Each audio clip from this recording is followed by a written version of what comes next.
အဲ့တော့ exponential power h ကိုရှင်းရင် exponential power h ပဲပြန်ရမယ်ဆိုတော့ကျွန်တော် graph နဲ့ကြည့်လို့ရှိရင်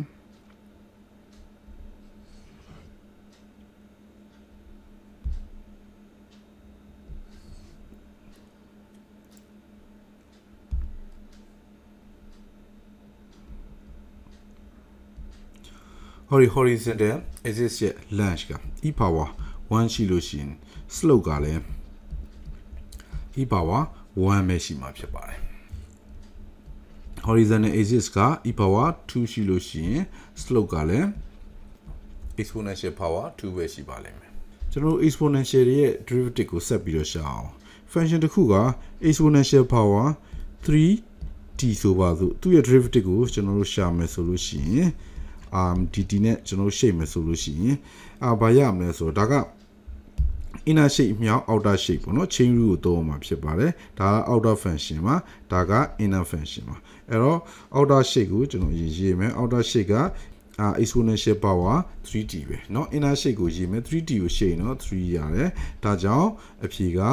3 times exponential power 3 times t ပေါ့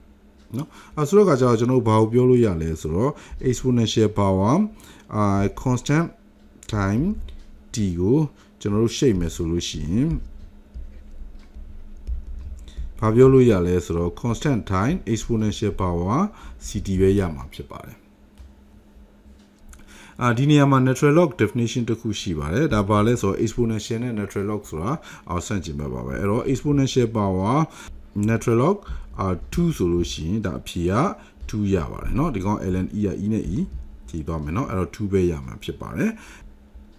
ကျွန်တော်တို့2ကို power တင်လိုက်မယ်2 power t ဆိုလို့ရှိရင်သူကဘာနဲ့ညီနိုင်လဲဆိုတော့ exponential power ln 2 time t နဲ့တူပါတယ်ဟုတ်ပြီအဲ့တော့ဒီကောင်ကိုကျွန်တော်တို့ derivative ရှာကြည့်အောင် derivative ရှာတဲ့အခါကျတော့စောနာကဟောဒီပုံစံအတိုင်းပဲကျွန်တော်တို့ရှာလိုက်မယ်ဆိုရင် ln 2 time exponential power ln 2 time t ဖြစ်ပါတယ်ဒီနေရာမှာဟောဒီကောင်ကဒါပဲမှုလို့အဖြေက ln 2 time 2 power t ပဲဖြစ်ပါတယ် sorry ဒီအောက်ကကောင်ပါเนาะဒီနေရာမှာ ln 2ဆိုတာ calculator နဲ့တွက်ကြည့်လို့ရှိရင် 0.6931 ရပါတယ်เนาะအဲ့တော့ 0.6931 ဆိုတာကျွန်တော်တို့ရှေ့ရတွက်ခဲ့တဲ့2 power t တုန်းကမြောက်ထားတဲ့ constant ပဲဖြစ်ပါတယ်2 power t ရဲ့ derivative ကိုရှာလို့ရှိရင်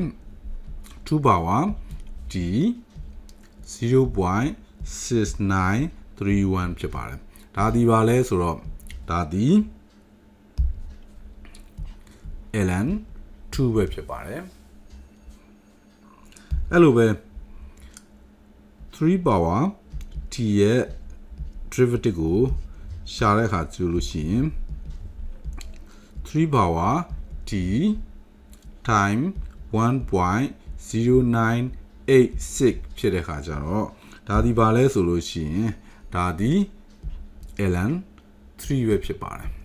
เนาะအဲ့လိုပဲ7 power t ဆိုလို့ရှိရင်လည်းသူနဲ့မြှောက်တဲ့ gain 1.9 something တခုခုကဒါက ln 7ပဲဖြစ်ပါတယ်ဒါကြောင့် calculus မှာကျွန်တော်တို့ g ရှိရဲ့ exponential form တွေကိုကျွန်တော်တို့ဖော်ပြချင်တဲ့အခါကျရင် a power t အနေနဲ့ဖော်ပြတာမျိုးရှိသလို exponential power ct အနေနဲ့ဖော်ပြတာလည်းရှိပါတယ်ဒါမျိုး form ကိုတွေ့ရတာများမှာဖြစ်ပါတယ်ဥပမာဖြစ်ဆိုလို့ရှိရင်5 power t ဆိုလို့ရှိရင် exponential power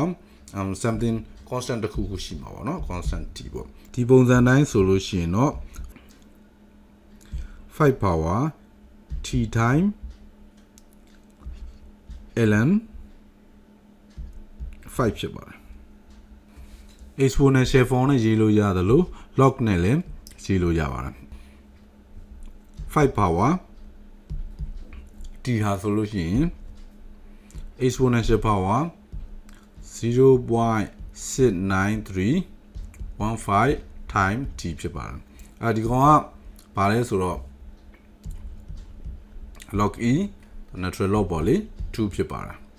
အဲ့လိုရေးလို့ရတယ်လို့ pi နဲ့ရေးလို့လည်းရသေးတယ် pi power 0.6055 time t ပေါ့ဒါပါလဲဆိုတော့ log pi base 2ဖြစ်ပါတယ်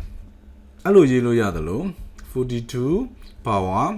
0.18545 time t လို့ရေးလို့ရပါတယ်เนาะအဲ့တော့42ကဘာလဲဆိုတော့ခါကြတော့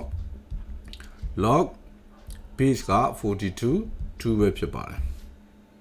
ဒီစားကြည့်မယ်ဆိုလို့ရှိရင်ဒီကောင်းလေးဆိုတာကသက်ဆိုင်ရာ log base ကနေလာတဲ့ log 2တန်ဖိုးတွေပဲဖြစ်ပါတယ်2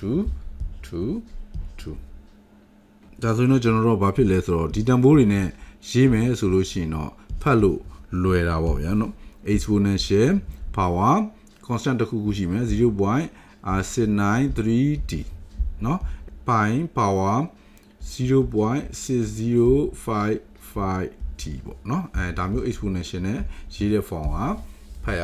လွယ်ပါတယ်အဲ့တော့ဒီသင်ခန်းစာကိုပြန်ချုပ်မယ်ဆိုရင်တော့ကျွန်တော်ဒီသင်ခန်းစာမှာ exponential နဲ့ပတ်သက်လို့ရှင်းပြခဲ့တာတွေရှိပါတယ်ဒီသင်ခန်းစာကိုရှင်းလေးပြန်ချုပ်ရမယ်ဆိုရင်တော့ exponential power h ကို derivative ထုတ်ယူမယ်ဆိုလို့ရှိရင်တော့ exponential power h ပဲရမှာဖြစ်ပါတယ်ဒါလေးပဲမှတ်ထားရင်လည်းကြာပါတယ်ကျေးဇူးတင်ပါတယ်